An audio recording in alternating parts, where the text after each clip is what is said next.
सकाळी डोळे उघडले आणि बेडरूममधून बाहेर आले तर सुंदर बुके माझं हसत स्वागत करत होता आणि मंद स्वरूपात गोड संगीत हे नवऱ्याने दिलेलं सकाळचं सरप्राईज.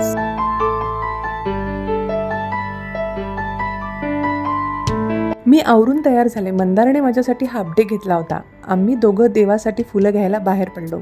ह्या सुंदर फुलांच्या वेण्या मी देवासाठी बऱ्याच दिवसापासून शोधत होते. आज त्या मला मिळाल्या आणि त्यासोबत सुगंधी चाफ्याची फुलं, लाल गुलाब आणि रंगीबिरंगी फुलं घेतली.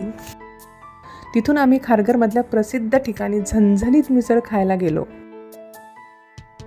त्यानंतर आम्ही इस्कॉन मंदिरात दर्शनासाठी गेलो.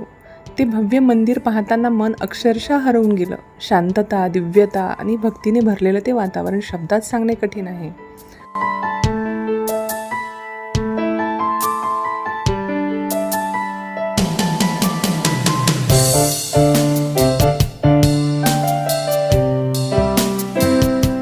बाहेरचा नजारा पाहिला आणि मग आम्ही दोघांनी निवांत बसून गरम चहा घेतला.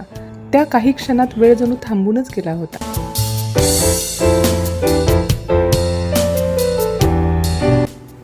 घरी परतल्यावर मी स्वामींची पूजा केली. कित्येक दिवस शोधत असलेल्या फुलांच्या माळा आज माझ्या वाढदिवसाच्या दिवशी मला मिळाल्या होत्या. त्या देवाला वाहिल्या, जप करून मनापासून नमस्कार केला. दुपारच्या वेळा स्वामींचे आवडते बेसनाचे लाडू बनवले. मनात एक वेगळी समाधानाची भावना होती. स्वामींना नैवेद्य दाखवला.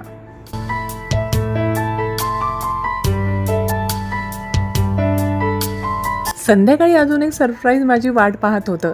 मंदारने मला एका कॅफेमध्ये डिनरसाठी नेलं. तिथे गेल्यावर मायराच्या छोट्या छोट्या फरमाईश थांबायचं नावच घेत नव्हत्या. एका क्षणी मनात आलं, आजचा वाढदिवस माझ्यापेक्षा तिच्या आनंदाने उजळून निघालाय. कधी कधी सुख मोठ्या गोष्टीत नसतं, ते आपल्या माणसासोबत जगलेल्या छोट्या छोट्या क्षणांमध्ये लपलेलं असतं.